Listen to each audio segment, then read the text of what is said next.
Alrighty. So, ah,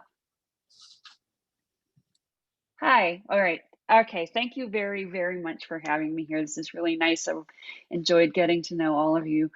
My name is Liz Merrill, and I am the owner of Open Space Mediation. I am a divorce mediator and a divorce coach, and lately I have been specializing in high conflict divorces. Um, I help people who are in conflict come to agreements that they can submit to the court and avoid tens and thousands of dollars in legal fees and reduce the stress and anxiety that comes with living with intense conflict. Like many people who are in this specific field, I myself went through a horrible divorce after a very long, abusive 20-year marriage. We had 3 kids, and they came to me and they were like, "Mom, we need to leave." And when they did that, I was like, "Oh my God, I'm not being brave by staying in this marriage anymore. It's time to leave." I was afraid, but we did it. It was predictably expensive. It took forever. It was horrible. And I also realized during that time that the court system is not designed to deal with high conflict cases.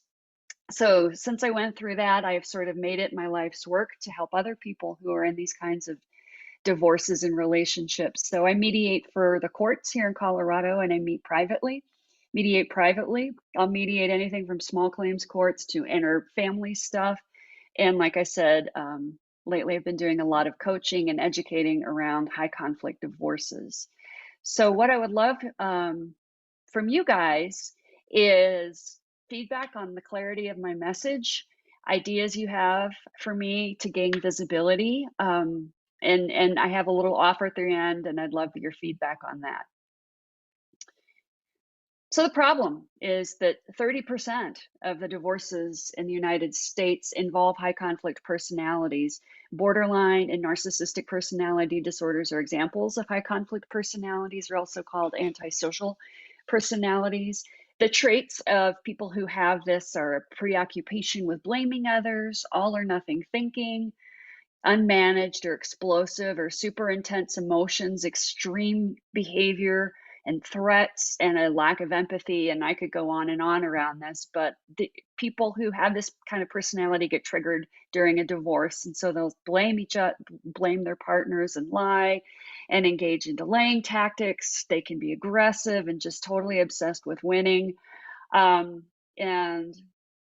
the other problem with this is that the court system pretty much everywhere is not designed to meet the needs of these families. Attorneys, judges, they're not therapists, they're not psychologists, they're not trained to recognize these disorders, and often they don't know how to address them. The courts aren't really set up for resolving co-parenting issues for couples who are entrenched in these kinds of conflicts, and the typical strategies that are offered in court systems don't work for these families. So what happens is that well-meaning attorneys can actually end up doing a lot more harm than good, especially to the children, if they can't see or they don't recognize when these issues are at play. And some attorneys will help parties win at every cost. They will just continue filing ridiculous motions as long as as long as their client asks them to. And that really hurts the children at the end. Divorce tends to make high conflict couples even more entrenched in their conflict. And these divorces can go on for years and years and years, cost tens and tens of thousands of dollars. Even after the divorce, people will come back post decree. And it's really destructive, and it's a huge problem. So narcissism is a buzzword that we hear a lot in the news these days. And a lot of times I think that comes at a cost, because when people come to an attorney and say, I'm dealing with somebody who has this kind of personality disorder, they're just sort of written off out of hand. But the fact of the matter is that it is on the rise. And I talk to people every day through social media, and people who just call me who are struggling in emotionally abusive marriages. And when they finally get the nerve to divorce, they wind up getting financially and emotionally abused through the divorce process and through the courts. And they will spend tens of thousands of dollars in years and still end up losing their homes, losing their children, losing their damn minds. And that's because they haven't prepared for and they haven't been educated before they file.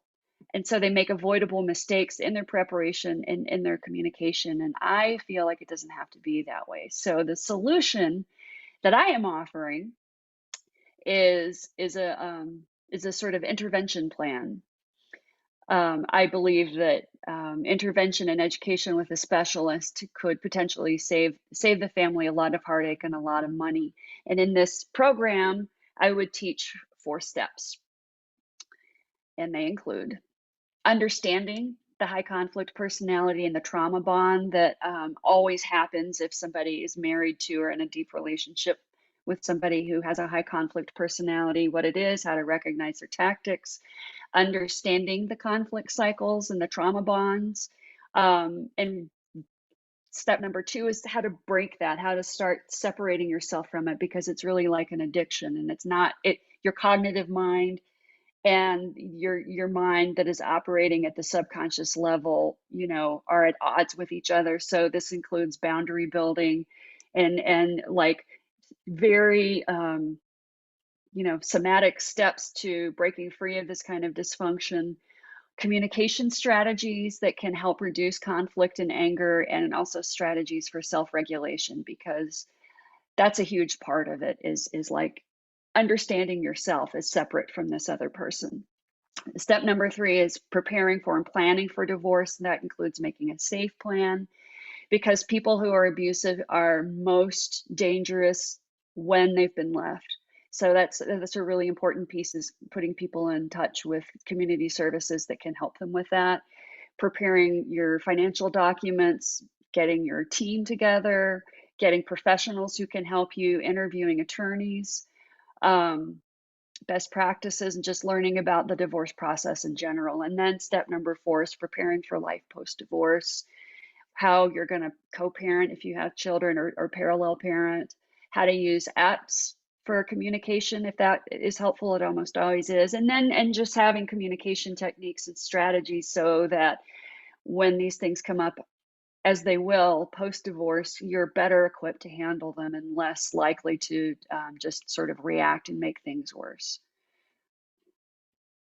And why does this matter? Well, the average cost of divorce in the United States is $18,000 per person, and it goes up very quickly in a high conflict divorce. It can take years and years and years. And like I said, couples end up coming back to the courts often over and over again. I see these all the time, where people are filing motions and they're frivolous and they're just designed to take up time and harass people. The divorce process isn't really designed to help co-parents work through this ongoing conflict and these communication problems, and this really results in problems raising the children. Even once they're divorced, they are still struggling with this dynamic between their parents. All of these court motions take up court time. Courts already are strapped. They're not designed to deal with this. So my offer is this 4-step program. I'm proposing that it be a 12-week program, because a lot of these things take time to integrate. So it would have the 3 weeks for each of these steps. We would have group sessions. We would have other professionals coming in each session. We would have role play. We'd have discussion. I would have one private coaching session per month. There would be a Facebook group where people could support each other there, homework to do, and opportunities for the members to work with each other in smaller groups around all of the strategies that we're talking about, or just one-on-one sessions alone or in a package, although standalone sessions aren't as useful, because we can really only start touching the surface of these issues. And again, what I'm looking for is, does this make sense? Does this seem like a valuable offer? Do you have any suggestions for me? And if you know of anybody who's going through this, I moved that. I offer, a strategy session for free. People are welcome to contact me through my website, my email address. They can call me. It's easy to find me if you can remember Open Space Mediation. So that's my presentation. Thank you so much for letting me come and talk to you about it.